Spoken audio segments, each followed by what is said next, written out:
Gosh, I just hope that if it meets people where they need it, and if they're going through something, if they're feeling alone or anxious or just out of it in any way, that it sort of like brings them back to themselves. And I'm so excited for people to read it, and this was so fun. Hi, this is Michael Major with BroadwayWorld. We are here at Sardi's to chat with Eli Rallo, whose new book, Does Anyone Else Feel This Way?, comes out October 14th.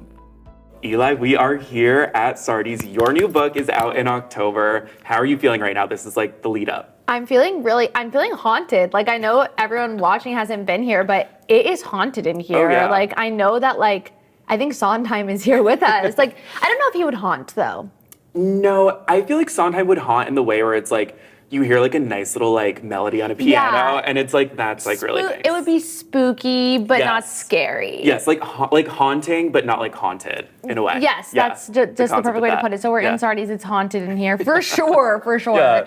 I'm feeling really good though, very excited. Yeah. Oh my gosh, so exciting. Tell me a little bit about the book before we get into everything. What inspired this? What can people expect from it? Sure, so it's a collection of 12 personal essays. It's really my love letter to like the chaos and confusion and craziness of sort of young adulthood. So we're sort of marketing it as a quarter life crisis book, but I really think it can just meet you where you're at. I think it's for anyone looking to feel less alone. I would say like the predominant thing that I learned through writing it was that all of these feelings and emotions that I'm experiencing don't necessarily ever ease up or like get better or easier. You just get better at managing it.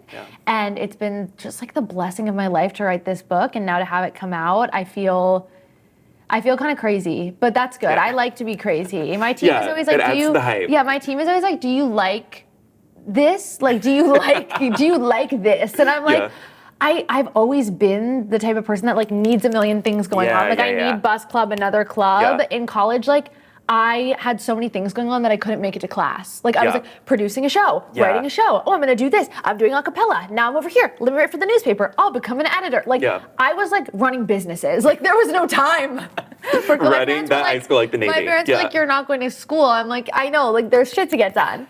I like feeling crazy, but I do feel kind of insane right now, to be so honest with you. I'm sure, and I'm sure that's a good feeling. I like that you said that like this book was like kind of starting out as a quarter life crisis, but then you realized other people can relate to it, and it totally gives in to the does anyone else feel this way of like you totally were able to get this out and realize 100%. I think like the big thing that I learned was that there's no one feeling that's ever going to accompany adulthood. You just get more used to being an adult, and you get more used to sort of managing feelings and expectations and emotions and all the things. Yeah, I love that.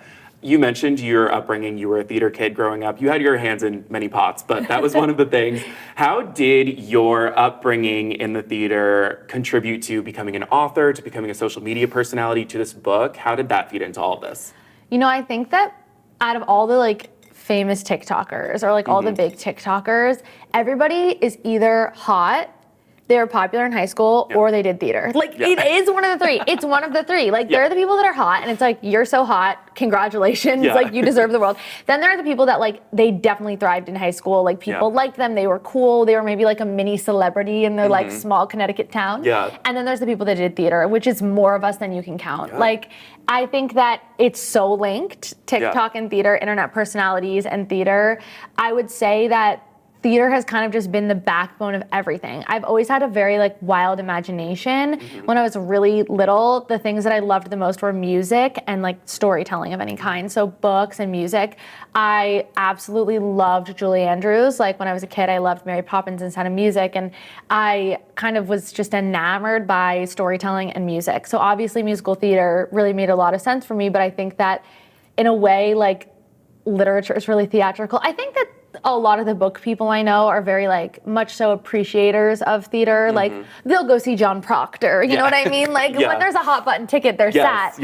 I think they'll be in the coven. Yes, they're in the coven. There's a lot of crossover with book people that like opera and theater and the ballet and things of that nature. So I feel like they've always been intertwined. But I think that being a theater person is seriously the most lucrative thing that you could ever be. I feel like when I went to college, I got a BA in theater, which is how I explained it. It's like a catch-all. So you study theater education, producing, casting, theater legal issues. You study entertainment, like you study everything, acting, directing, writing. And people think that that degree is so useless, but I can't stress enough how many of my former classmates now work in corporate America, and corporate America loves them because they're very collaborative. They're very much so able to overcome different challenges. They're very creative. They're very amiable. They're friendly. They're interesting.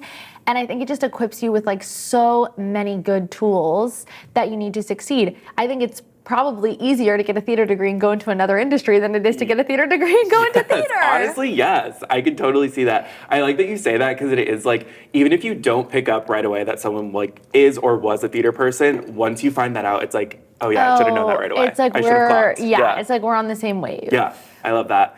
Okay, so going into this book, relating it to your love of theater, your love of Broadway, for people who are reading this, for people who may be feeling the same way, going into their quarter life crisis or beyond, what are some musicals, cast recordings, plays that you can read that you would recommend to help them process these feelings? Oh my gosh. Do you have any recs? Yeah, so many came to mind. Next to Normal. Yes. The Last 5 Years. I just feel like The Last 5 Years is such a crash out musical. So much of the Dear Evan Hansen soundtrack is like so beautiful and is so much so about crashing out. I'm trying to think of other ones that are really like mental. Kimberly Akimbo, like that one really spoke to me. Yeah. Randomly The Prom really spoke to me. Oh, I love R.I.P. that. The Prom. Yeah, I love Justice. The Prom. No, Justice for the Prom. Like I actually don't think people were. I think The Prom was kind of giving Hairspray. People aren't ready for that conversation. Like in the sense that it was like fun and it was fun and exciting and like it was about something meaningful, but it was also crowd pleasing and it was really fabulous. Like it was just fabulous. I feel like it was a little bit ahead of its time in a way because now like everyone's doing it, like schools and colleges, like it's so popular. It's perfect for that. Yeah. It's perfect for a tour. Maybe we should get them on a tour. Get them on the road. I would love that for them. Okay, speaking of that Broadway knowledge, I have some like, it doesn't have to be like a lightning round, but it is just kind of like some hot takes. I feel like you're really good at sharing your hot takes. Okay. I have a few questions for you. First one, what show should be revived? Hair. Like immediately. Hair, yeah. Immediate, today. Yeah, I don't know why it hasn't. What show should never be revived? Oh God, I'm such a hater. You know, I just thought Finding Neverland was kind of painful. Ooh, I didn't even see it.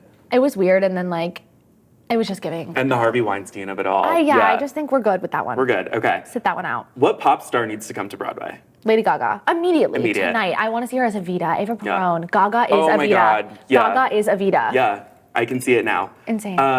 Movie musical adaptations, yay or nay? Yay if done correctly, like not just to do it, not just like throw some tired IP up, like think about it, like let it be an outsider's moment. Yes. Okay, movie to musical adaptions, yeah or nay? Movie? Like adapting a movie into a musical. Oh, I thought that's what we were just doing. Okay. No, that one's Okay, so musical to movie, I'm always yes. Okay. Movie to musical is the answer that I just gave, which is like, it needs to be intentional. It needs to be good. Okay, movie to movie musical pipeline, yay or nay? Movie like to musical. Hairspray, like Mean Hairspray, Girls. like Mean Girls. Sometimes we need them and sometimes we don't. I like it. Like, we need to be intentional again. Yes. Why are we doing this?